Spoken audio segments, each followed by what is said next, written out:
प्यारे बच्चों, आज हम लोग इस सेशन में कक्षा 9 की गणित अध्याय 13 के बारे में अध्ययन करेंगे, जिसमें हमें पृष्ठीय क्षेत्रफल और आयतन के बारे में पढ़ना है। सबसे पहले आप लोगों को ये बताना है कि हम लोग पिछले कक्षा 8 में हम लोगों ने पढ़ा होगा पृष्ठीय क्षेत्रफल और आयतन, लेकिन वो वहाँ पर जो हम लोगों ने पढ़ा है वहाँ आयतन नहीं पढ़े थे। वहाँ पर हम लोगों ने क्षेत्रफल निकालना पड़े थे, जिसमें हमें 2D आकृतियाँ थी।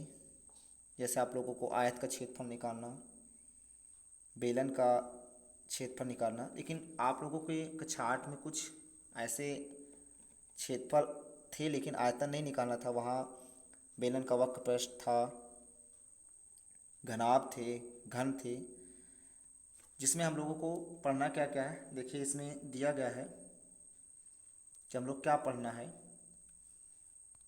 जिसमें हमें आयत पढ़ना है, वर्ग पढ़ना है।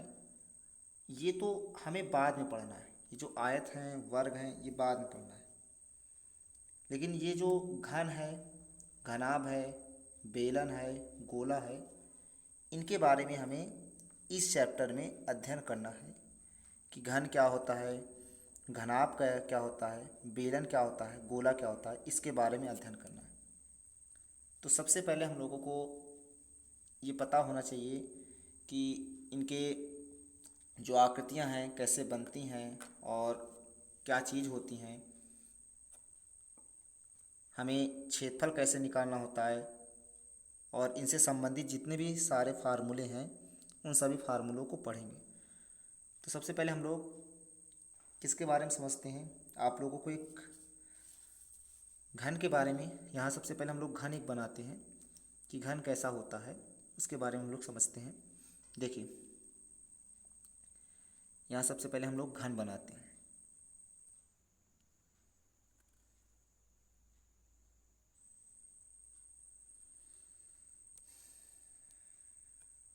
ये आप लोगों को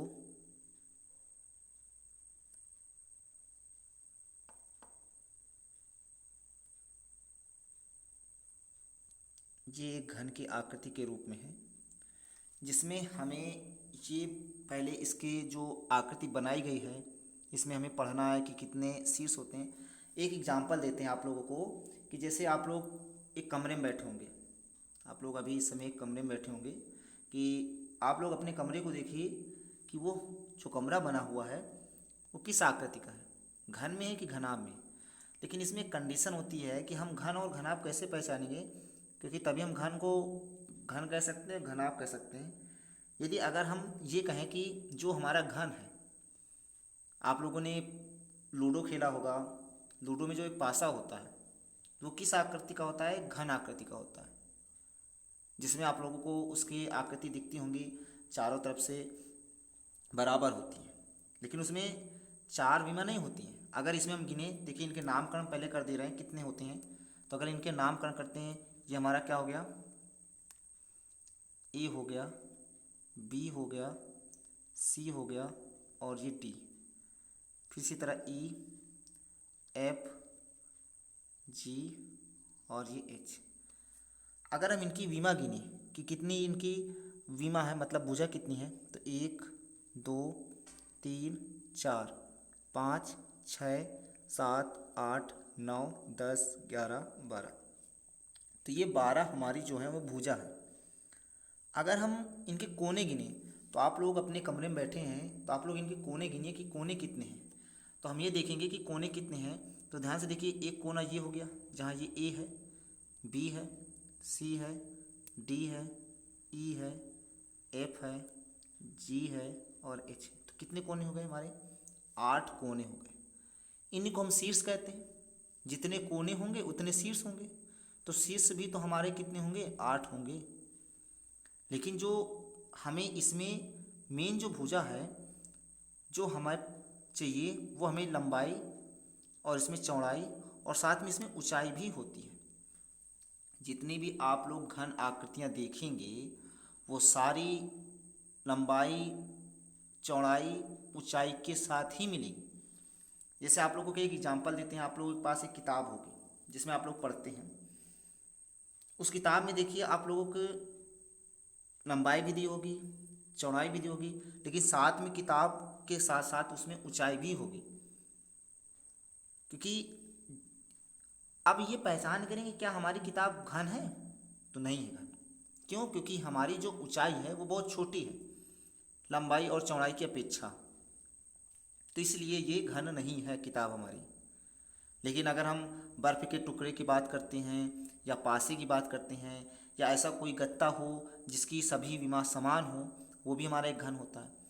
यदि अगर आपका एक कमरा जो सभी विमा के साथ बराबर हो, तो वो भी क्या होता है, एक हमारा घन के रूप में पाया जाता है। तो अगर हम इसमें बात करते हैं कि कितने वर्ग से बना, तो आप लोगों के सामने बना है हम कितने वर्ग से बना है, तो 2 वर्गों के साथ से हम बनाए गए हैं, जिसमें हम ये कहते हैं कि कितने और अलग से इसमें वर्ग स्थापित हो गए। तो एक तो ऊपर वाला हो गया, एक नीचे वाला और एक इधर। तो हमारे टोटल तो इनके भुजा 12 हो गई और कोने कितने हो गए, तो कोने हमारे 8 होते हैं। लेकिन अगर हम इसके फलक की बात करते हैं तो आप लोगों ने देखा होगा कि फलक कितने होते हैं। तो फलक कितने होते हैं, फलक का मतलब इसकी जो सामने की जो फेस है, देखा होगा कि आप लोगों ने पासे में देखा होगा कितने फलक होते हैं, तो कितने नंबर होते हैं, तो 1 से लेकर 6 तक के नंबर होते हैं, देखा होगा पासे में। तो हमारे पास फलक कितने हैं, 6। और यदि अगर आप लोगों को और अच्छे से घन को समझना है, तो आप लोग अपने कमरे में बैठे होंगे, उस कमरे के जितने भी फलक हैं, देखा होगा कि जो ऊपर की छत है वो एक फलक हो गया, नीचे जो समतल ज़मीन है वो भी एक फलक हो गया, उसके ठीक एक सामने अपने देखेंगे तो वो भी एक फलक है, उसके एक विपरीत में देखेंगे तो वो भी एक फलक है। तो ऐसे करके हमारे टोटल कितने फलक होते हैं, 6 फलक होते हैं। तो फलक हमारे 6 होते हैं, तो इसको हम लोग लिखते हैं कि हमारे फलक कितने होते हैं और शीर्ष कितने होते हैं, भुजा कितने होते हैं। तो सबसे पहले हम घन की बात करते हैं।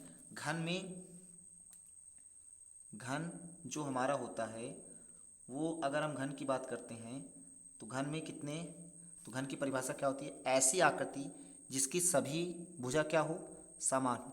ऐसी आकृति जिसकी सभी भुजा क्या हो, समान हो, तो उसे हम क्या कहते हैं, घन कहते हैं। तो हमारी ऐसी आकृति जिसकी सभी भुजा क्या हो, समान हो, ये भी ए लंबाई की हो, ये भी ए लंबाई की हो, और इसकी ऊंचाई भी ए लंबाई की होनी चाहिए। तो हमारी ये जो आकृति है ये क्या है, एक घन है।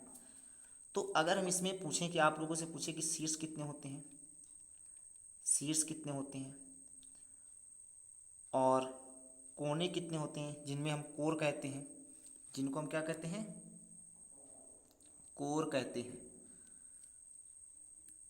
तो हम ये कहते हैं कोर कितने होंगे इसके, और भुजा कितनी होंगी इसकी, ये हम भुजा निकाल लेंगे। तो अगर हम शीर्ष की बात करते हैं तो शीर्ष हमने गिना था, शीर्ष कितने थे, तो एक शीर्ष ये हो गया, 1 2 3 4, यहाँ से गिनते 1 2 3 4 5 6 7 8, कितने शीर्ष हो गए हमारे पास, तो 8 शीर्ष हो गए और 8 ही हमारे पास कोण हो गए। यदि अगर हम भुजा की बात करते हैं तो भुजा हमने गिना, तो भुजा कितने होती है, 12 होती हैं। अगर हम फलक की बात करते हैं तो फलक हमारे पास कितने होते हैं, तो फलक हमारे होते हैं, तो फलक होते हैं हमारे पास 6 होते हैं। अगर इनका एग्जाम्पल समझते कि एग्जाम्पल कौन कौन से होते हैं, तो आप लोगों को एग्जाम्पल ये समझना है कि हमारे पास जैसे घन है, बर्फ़ का टुकड़ा है, या आप लोग ऐसे समझें कि जैसे कुछ ऐसी बर्फ़ी की पीस काटी जाए जो घन आकृति की हों, उसकी भी लंबाई कैसी होंगी, सभी बराबर हों, तो हम उसको भी कह सकते हैं घन आकृति में। या ऐसे गत्ते का पीस बनाया जाए जिसकी सभी लंबाइयाँ बराबर कर सके, वो कैसी आकृति होगी, घन।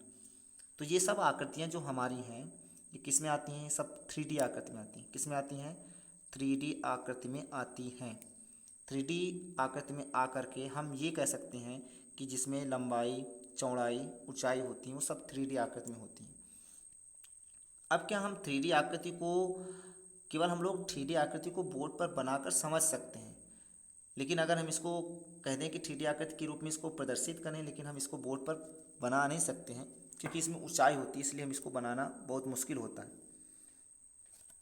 अब यदि अगर हम इसके क्षेत्रफल की बात करते हैं कि क्षेत्रफल कितना होता है, तो देखिए अब इसके बारे में हम लोग समझते हैं, आकृति के बारे में समझ लें कि क्या क्या चीज़ें होती हैं। अब इसमें हम लोग देखते हैं कि घन का, सबसे पहले लिखते हैं घन के बारे में। घन का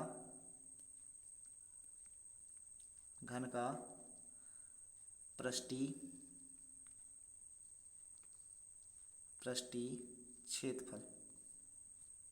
तो घन का पृष्ठीय क्षेत्रफल क्या होता है? तो घन का पृष्ठीय क्षेत्रफल अगर हम समझेंगे तो घन का पृष्ठीय क्षेत्रफल कितना होगा? तो 4 गुणे भुजा स्क्वायर, ये हमारे घन का पृष्ठीय क्षेत्रफल होगा अगर हम घन का पृष्ठीय क्षेत्रफल निकालेंगे। यदि अगर हम घन का क्या निकालते हैं, घन का कुल पृष्ठीय क्षेत्रफल, तो घन का कुल पृष्ठीय क्षेत्रफल अगर निकालते हैं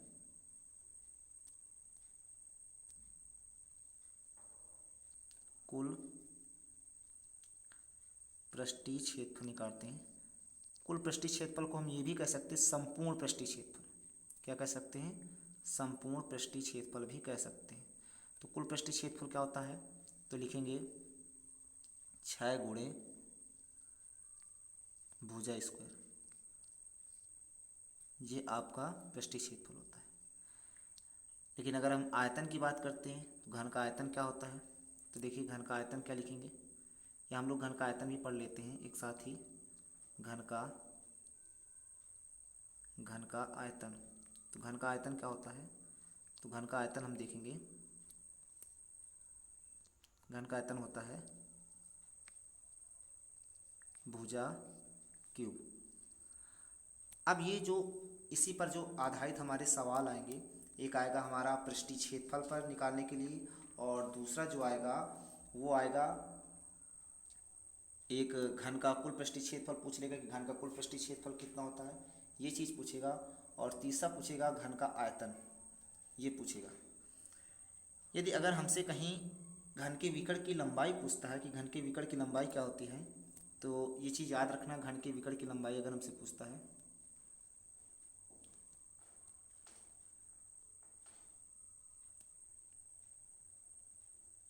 घन के विकर्ण की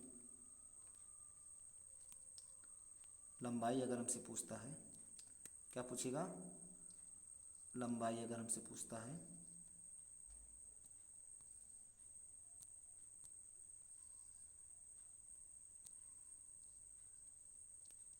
तो लंबाई बराबर क्या हो जाएगा? √3 गुणे भुजा।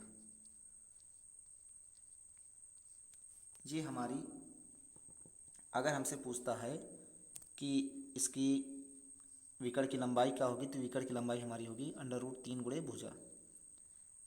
यदि अगर घन का पृष्ठीय क्षेत्रफल हमसे पूछता है तो 4 गुणे भुजा स्क्वायर होगा। लेकिन अगर इसकी इकाई पूछता है तो इसकी इकाई आप लोग बताना वर्ग इकाई होती है। क्या इकाई होती है? वर्ग इकाई। इकाई का मतलब आपसे प्रश्न में दे रहेगा कि सेंटीमीटर है तो आप लोग सेंटीमीटर स्क्वायर लिखोगे, अगर मीटर स्क्वायर है तो मीटर स्क्वायर। इसी तरह इसकी भी बारे में पूछेगा तो इसकी भी इकाई क्या होती है? वर्ग इकाई होती है। यदि अगर हमसे घन आयतन पूछता है तो इसकी होती घन इकाई। क्या होगी? घन इकाई। और यदि अगर हमसे विकर्ण पूछता है तो इसकी इकाई ही केवल होगी अगर हमसे विकर्ण पूछता है। तो ये हमारे किसके बारे में हो गया? घन के बारे में हो गया, जो हमारा घन बताया गया है। अब हम लोग एक आकृति है जो हमारी बच गई, कौन सी? घनाभ। उसके बारे में पढ़ लेते हैं, घनाभ क्या होता है। देखिए घनाभ क्या होते हैं, घनाभ के बारे में एक आकृति हम बना दे रहे हैं।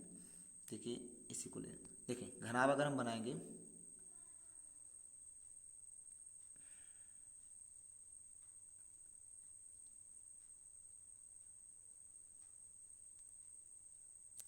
ये हमारा घनाभ हो गया।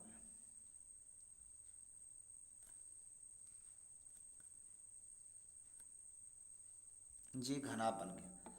अब घनाभ को हम कैसे समझेंगे कि घनाभ यहाँ है, तो उसी प्रकार हम समझेंगे जैसे हम लोग एक कमरे में बैठे हैं और कमरे के बारे में हमें कमरे के समझने के लिए कि कमरा हमारा घन है कि घनाभ है, तो उसकी सभी लंबाइयाँ पता होनी चाहिए। तभी हम कह सकते हैं कि वो घन है कि घनाभ है। तो ये जो घनाभ है, तो घनाभ एक ऐसी आकृति है जो ना तो इसकी लंबाई बराबर होती है और ना ही इसकी चौड़ाई बराबर होती है और ना ही इसकी ऊंचाई बराबर होती है। तो हम ये कह सकते हैं कि लंबाई l मान लेते हैं, चौड़ाई को b मान लेते हैं, ऊंचाई को क्या मान लेते हैं, a। वहाँ पर जो हमने a प्रयोग किया था, इसमें देखिए यहाँ पर जो हमने घन में जो हमने प्रयोग किया था किसके बारे में, a के बारे में। तो ये जो a है, ये a जो तुम्हारी दी है, ये a मतलब a क्या है हमें इस समय, तो a लंबाई है और जो a इसकी है तो ये भी चौड़ाई है और ये ऊंचाई, मतलब ये तीनों क्या है, समान। अगर ये दो की हैं तो सभी दो दो की होंगी, अगर ये एक ही हैं तो सभी एक ही होंगी। ये क्या है, घन है। लेकिन अगर घनाभ देखें तो घनाभ में अगर ये लंबाई जो है आपकी, अगर लंबाई कितनी की है, यदि अगर ये कितने की हो जाए, 5 की, कितनी की हो जाए, अगर ये कितनी की हो जाए, 5 की हो जाए, और ये कितनी की हो जाए, ये 6 की हो सकती है, और ये कितनी की हो सकती है, ये 7 की भी हो सकती है। तो ये अगर ये ऐसे दी हैं तो ये क्या है, एक प्रकार का घन है। अगर ये सभी बराबर हो जाएं तो एक प्रकार क्या है, घनाभ आकृति बन रही है।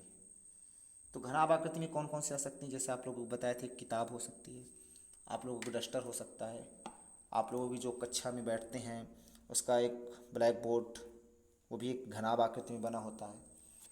ऐसे हमारे पास बहुत सारे ऐसे उदाहरण हैं जिनमें घनाभ के होते हैं।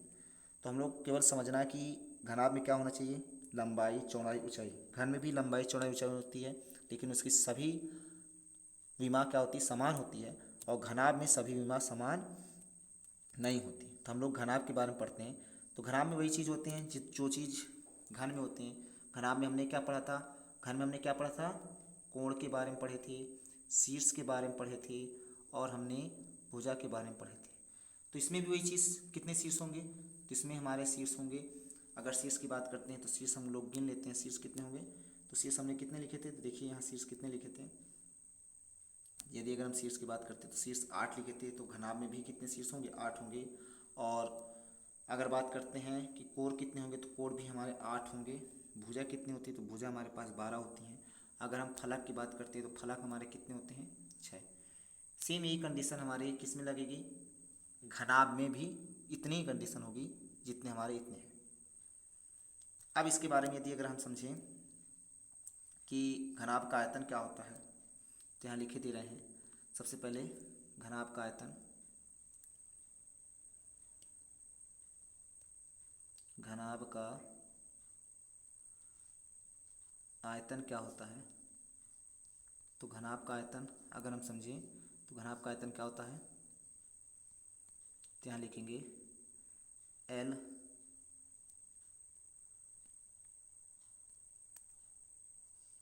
गुणे B गुणे H, मतलब लंबाई गुणे चौड़ाई गुणे ऊंचाई।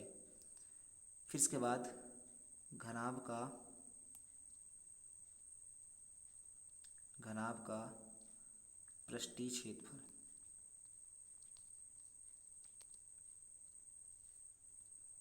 पृष्ठीय क्षेत्रफल ये कितना होता है, तो पृष्ठीय क्षेत्रफल देखिए क्या होता है, 2 ब्रैकेट के अंदर, अगर पृष्ठीय क्षेत्रफल निकालेंगे 2 ब्रैकेट के अंदर L प्लस B गुणे H, ये हमारा पृष्ठीय क्षेत्रफल होता है। इसी को हम चारों दीवारों का क्षेत्रफल भी कहते हैं। इसी को हम क्या कहते हैं, चारों दीवारों का क्षेत्रफल कहते हैं। यदि अगर हमसे पूछे घनाभ का